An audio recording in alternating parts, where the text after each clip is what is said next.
This is going to be our last lesson discussing basics. I am not going to be going through any sort of playing because that is really what the importance of having a teacher in the beginning is. Lots of teachers have different methods. I'm a teacher myself, and when students are moving on to books, there's just so many different ways to do it.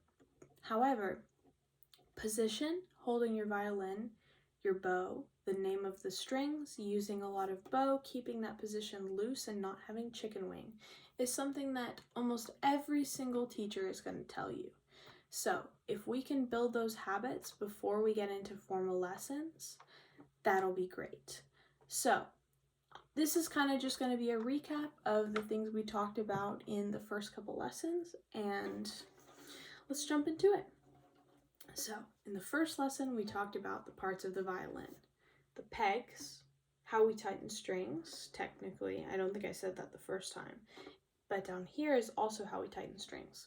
One thing you'll notice is that this little gold button right here is called a fine tuner. Most beginner violins have fine tuners on all the strings, but since I've got into more advanced tuning and I don't necessarily need the fine tuners anymore, they were taken off. But fine tuners are for adjusting the sound just a little bit, and pegs are for adjusting the sound a lot. So, next we have the scroll, the body, the F holes, the chin rest, the shoulder rest. This is the tailpiece. I don't think I mentioned that the first time. And I forget if there's anything I didn't mention. But if I didn't mention it here, I definitely mentioned it in the first video. Next, the bow, our frog. Not all of this is the frog, but when we're using it in terms of playing, the teacher might say, remember, tip to frog. They basically just mean use a lot of bow because you want to try to get all the way to the tip and all the way to the frog. Remember that these strings are made of horsehair, and so you really don't want your fingers to touch them because they have oils that will mess with the playing. Remember, lefty, loosey, righty, tighty, you kind of want that middle ground. You want it to where it's not touching the string, but you still want to see a bend in the bow because you don't want to strain the wood or accidentally warp it. Remember that when you're putting your violin in your case after you're done playing, always untighten the bow, or it will have the possibility of doing damage to it.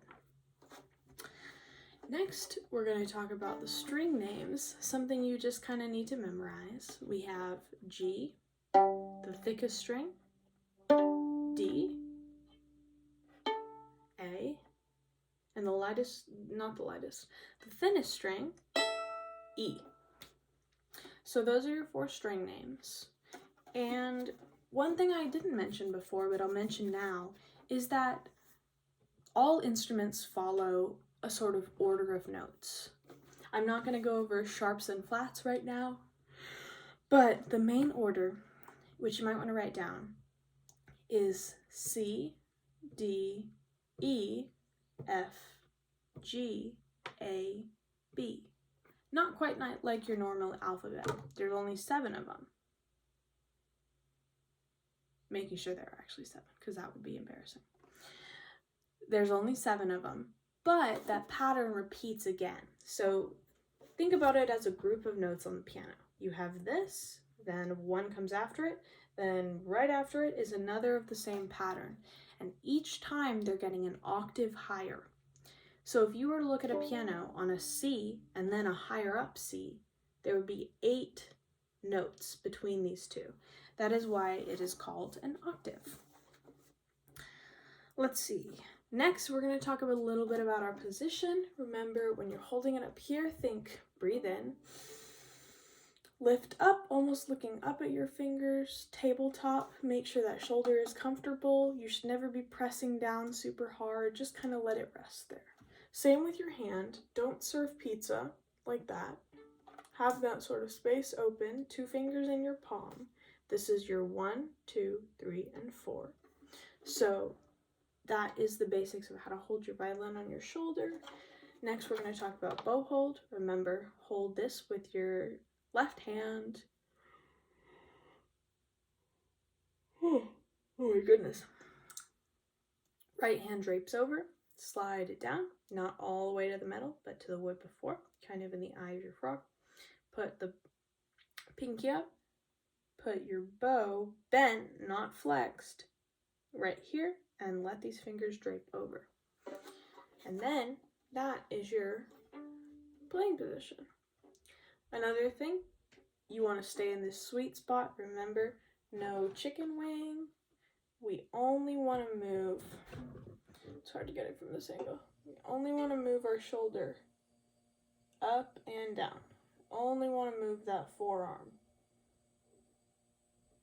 And one thing you'll notice is while I'm flexing and extending, my shoulder, my forearm actually, my shoulder is moving just a little bit. It's normal for your shoulder to move just a bit. The thing you really don't want is for all the movement to be controlled by your shoulder. So that's going to help you stay in the sweet spot and make a really beautiful sound. Remember, again, you don't need to tense up on your bow grip. You're just kind of holding it there.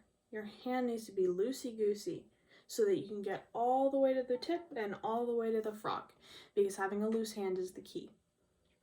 And the last thing was, and I just thought of it and now it left my brain.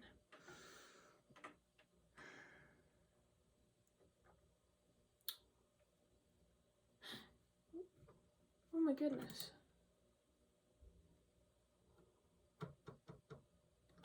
I think I was going to say something about, oh yes, gravity. Remember, most of your playing is just gravity. You really don't need to press down. You actually make a better sound when you when you use more bow, but you use less force, because that's how you get the really pretty kind of top sound.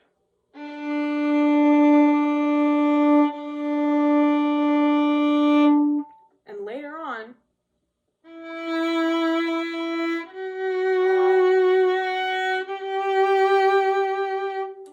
that loose hand will allow you to start with vibrato, whatever you're playing.